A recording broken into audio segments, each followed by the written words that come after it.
for everybody anxiously awaiting me starting to strip the camper. Yeah, I still find that funny. Stop it. One of my coworkers went down to 4 days a week because she was having some health issues and work was stressing her out. And I honestly don't blame her. Work stress is all out.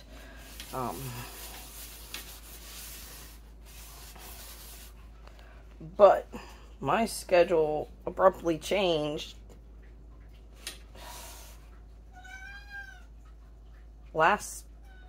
started last week on Sunday. So I really haven't had true actual downtime. In case you're wondering, because I hear a lot of people go, well, you just need to make time. And, one of the things my old boss, before she died, told me one time was, that sounds like a time management issue. Well, currently right now, Saturday and Sunday, I'm working shifts, that are actually 2:30 until 11 p.m. And then Monday, Wednesday, Friday, I am working 10:30 p.m. until 7 a.m. the next day. So I go into work on Monday at 10:30. I get off work on Tuesday at 7 a.m. I go back into work Tuesday at 10:30 p.m. and get off Wednesday at 7 a.m. You see the pattern. So Thursday and Friday are my only days off, and I'm cleaning as usual. But I get off at 7 a.m. on Thursday. So, fall down. Don't fall down. By the time I get off, I have to sleep. So I sleep until between 1 and 3, depending on how extremely exhausted I am and how much I can take. So either I pick up the kids, or my dad picks up the kids, or we go together to go pick up the kids. This is the giant baggy shirt, because all the clothes are either in the laundry basket needing folded, and I don't want to dig through them, or my laundry just went in the washer. But I go pick up we go get in Carline at 1 o'clock. Actually, we leave at 1:50. It's like 1:30 now. I gotta get this pan clean so I can have me some food.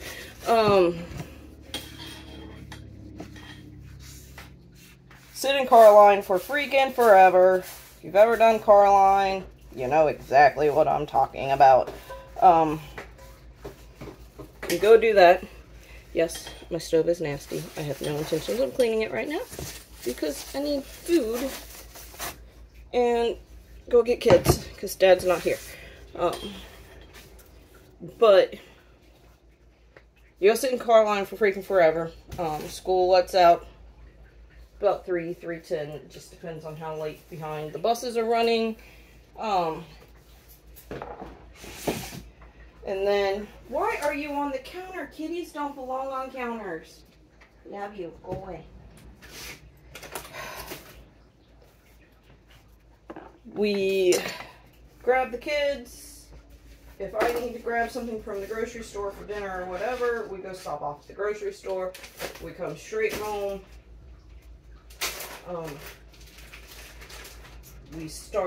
Kids do snacks. I make them put their lunch boxes up and get their lunch boxes ready for tomorrow. And the cat's back. No! I can't put you on the floor and you know it because my hands are covered in meat. No! Go away. Go.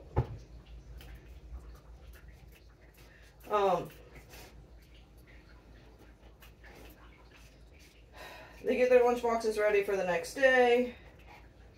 School lunches are no joke. They're like $5 a piece. My kids do get free lunch.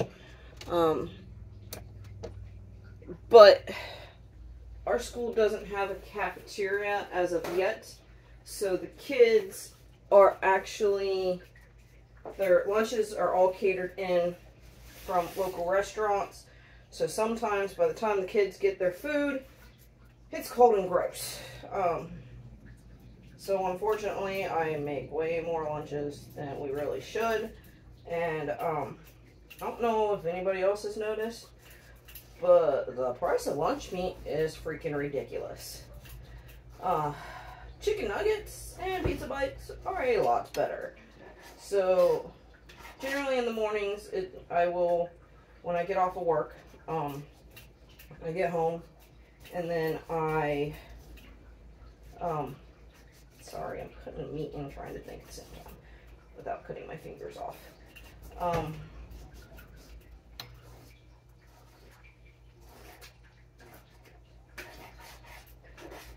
So in the mornings, after I get home from work, I come home, it's 7 in the morning, kids have to be out the door at 7:30 or they're going to be late. I make their lunches, which is generally consists of, get away from that, bye, I will lock you in the other room. Generally consists of,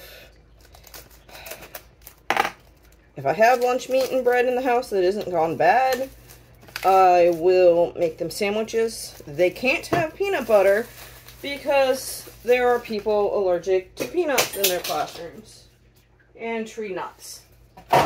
So, you know, making a peanut butter and jelly sandwich like most people would normally do is out of the question. So let's complicate lunch. Which I get it. I don't want some parent's child, somebody else's child having an allergic reaction because I made my kid peanut butter and jelly sandwich. I get it. Boy child has had significant allergy issues in the past. Girl child, when she was smaller, was extremely allergic to dairy. Go figure. So I get it. I don't mind. It's just, it's annoying. So I generally end up microwaving either chicken nuggets, pizza bites. Girl child has decided she likes Walmart brand chicken and stars, which is fine with me because it's 92 cents a can. And didn't used to be. It used to be 89 cents a can. This little shit is gonna get in trouble. This boy child's kidding. He used to be afraid of everybody, and now he's bolder than dirt. I need to wash my hands. But, so yeah, I end up making them something. It goes in thermoses. It just, like I said, right now, some of that stuff is cheaper than making a sandwich, which is stupid. I miss the trash. Oh well. Okay. I thought I just saw 2 marshmallows. Because that's my new favorite word now. So yeah, you know, I get them home. We get as much of their lunches done as possible. You make drinks because I don't buy drinks. The box drinks are too expensive. I know it would cut down on my workload a ton, but $1 for a 2-gallon pitcher, or $9 for 4 boxes that last me 2 weeks.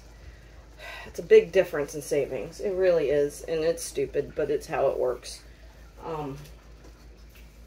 So we make their drinks, we make their waters, because, you know, the schools, even though COVID restrictions have been removed, are still required to not allow these poor kids to drink out of water fountains. I hate to see how the public school worked, but ours, that was a big, thick piece of meat. That was thicker than I wanted to cut it.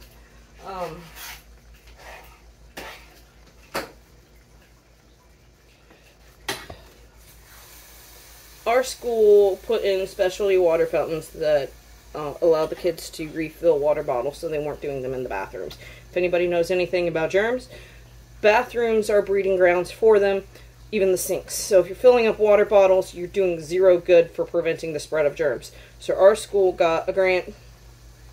They let them put in these specialty water fountains that let them fill up their water bottles out in the hallway. Our school even went to the extent of the families that couldn't afford to get their kids' water bottle, because our city, our town, is not a wealthy area. We have a lot of people that are below the national poverty line. Hell, I make decent money, and I'm actually considered below the poverty line. Super downside to all of this is a military town, and whoever runs the apartment complexes and stuff around here know exactly what the military members get for per diem for housing, and they charge exactly that, or above it, for apartments and houses. So you end up creating this massive cycle of it's not okay. And so people that were struggling to begin with can't afford housing, they can't afford groceries now because of inflation, and it's this brutal cycle. And we're lucky that we had a school and a community that stepped up and are trying to help. They got water bottles like I said, they got water bottles from Walmart, and I know this sounds stupid, but some people can't afford a 99-cent water bottle for their kids. And granted, when all this is going on, we got inflation going on, so there's 99-cent bottles, or now $2. So $1.99. Well, our school got together, bought water bottles, so that anybody that didn't have one could have one. So everybody's got water bottles. And they try to make sure that the kids have water, bottled water as well. My kids are fortunate enough to have grandparents that planned well and saved well and understood money management, and so they're able to treat them to some expensive gifts, I guess, for Christmas and birthdays. So Girl Child and Boy Child actually have Grail water bottles, and they either take those or the Brita water filter bottle, so they can use those as filters. So even they're special. They don't always take them, but this is what they like to take. But yeah, we get home, we do lunches, we do waters, we sit down, we do homework. By the time we're done with homework, it's about 5:30. Sometimes it's a little later if they're being stubborn and don't want to do their homework. They go outside and play with the neighbor kids. They discovered the neighbors is the most fascinating thing on the face of the planet. It is really entertaining. I go in the kitchen. I start cooking. Because they're still small enough, I have to help with homework. There is no leaving them alone to do homework. So I'm doing laundry. I'm trying to sweep and vacuum while they're doing homework. Sometimes I can't do that because they'll be like staring at everything and anything except for their freaking homework. So you gotta go. I'm glad I was done with that. He's licking my cutting board. I don't like cats on the counter. This is the Papa's fault.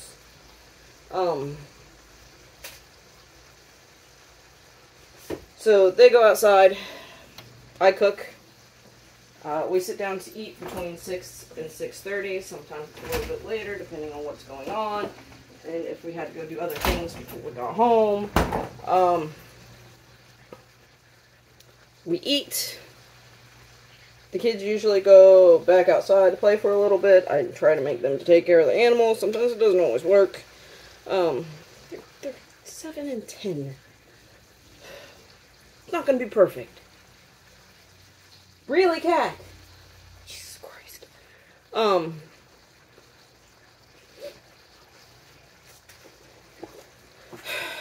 I clean up, get the kids inside, make them get ready for bed, between 8:30 and 9. They go to bed between 9 and 9:30. And at 9:30, it's time for me to get ready for work. That is the endless cycle of me. So I, like, barely have time for, getting house stuff and children taken care of. So it's just, it is what it is, unfortunately. So yeah, right now, that's like my entire schedule. I have like no downtime. Thursday is the same freaking routine, except for I don't go to work that night. And at that point in time, I take something to help me sleep because I have to be up earlier than normal. Why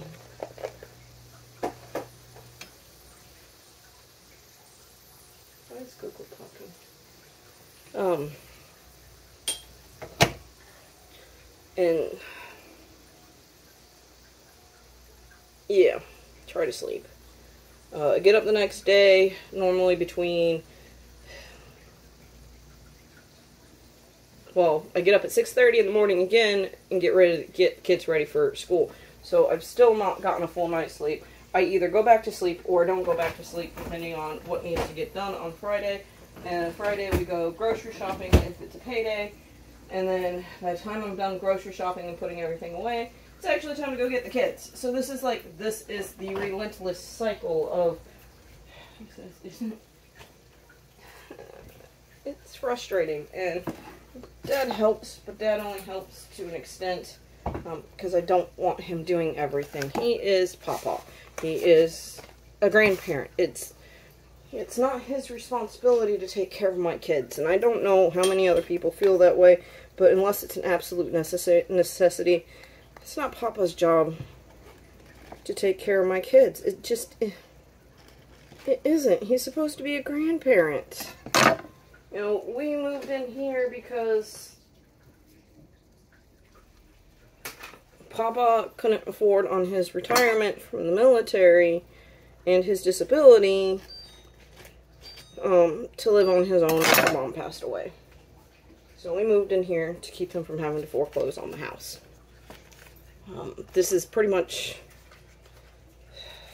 the longest house we've ever known because, you know, military kids move around. This is the closest thing to a family home we have. So, yeah. I'm not going to make Papa take care of everything. I'm not.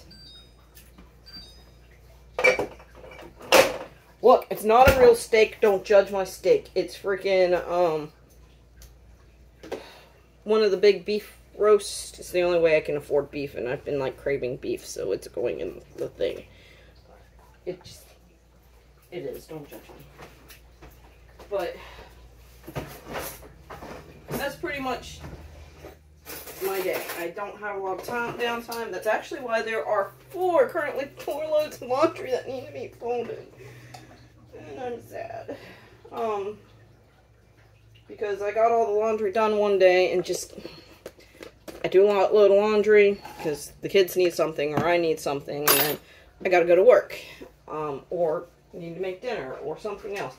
Papa's idea of dinner is salami and cheese and chips and dip. So yes, I make food. Cannot leave Papa to that one. But that house is a freaking disaster and it's driving me crazy. And everything keeps piling up. It's frustrating. Because there's a lot that needs to be done, and Dad's just like, well, just ask me to help. But I don't want to ask him to help because he's getting older and he's getting hurt more easily, and things keep happening to him, and I'm just like, no. Just figure it out. The worst part about it, the most frustrating thing about it, is there are two other adults that live in this house other than me and Papa. My sister in her I guess he's fiance. Technically, they shouldn't be married. They've been together long enough. But they live upstairs, so they don't think they should contribute to anything. But the house is fucking falling apart. And I'm doing everything I can. Dad was on the roof one day trying to finish up painting it. Because it is a metal roof and it needed to be painted. And he tried to fall off the roof. It is what it is. At least that spot was patched. My brother came out and helped. But there's still a leak in the back. You've seen it in some of these videos. It's in my bathroom, so nobody notices but me. There's soffits that need to be fixed because the trusses underneath it are starting to rot. Dad doesn't know. I think he knows, but he doesn't know. My car needs to go to AutoZone and have check engine light checked.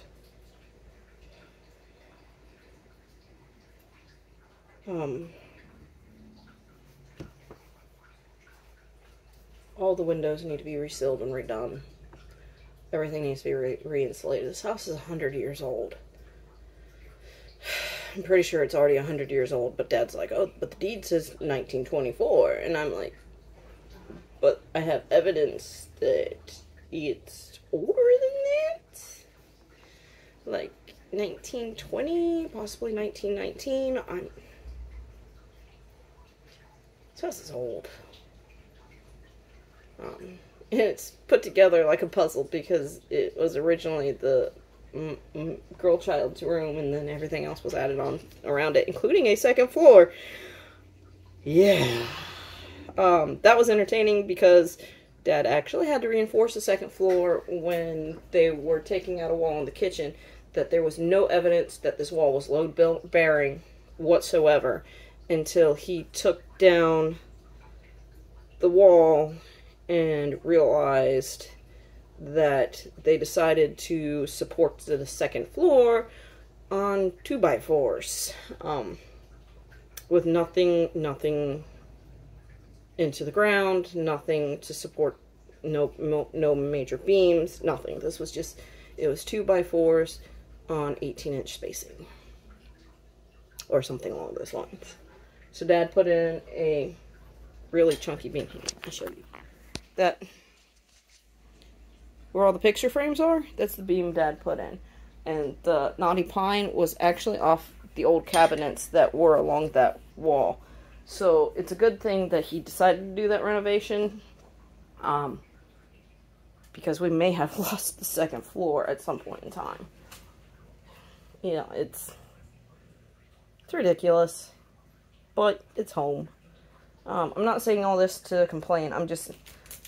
For anybody that's wondering where the camper renovation is, that's where it is. And I just really want to get the camper done, because I just need to get out of this house for a while. But, that's where we're at. There is no ifs, ands, or buts around it. It is, and it's... I was promised next month I would go to having 3 days off, so I'd be off Thursday, Friday, Saturday, which will give me time to actually do this stuff. And I'm trying. It's like right now I've got... Shit, it's time to go get the kids. I'll go get them and I'll try to get some of this stuff accomplished. Like I'll probably... They're supposed to be studying for their EOGs in school, so they're not doing anything new. They're not learning. They're not bringing home homework, which is equally frustrating, but... Welcome to parenthood.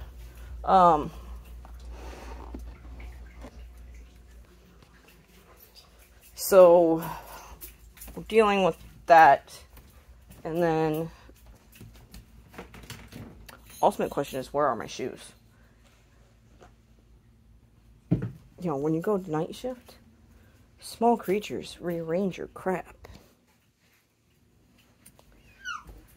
I won't even turn around and claim that it's not freaking somebody that watches the house rearranging my crap.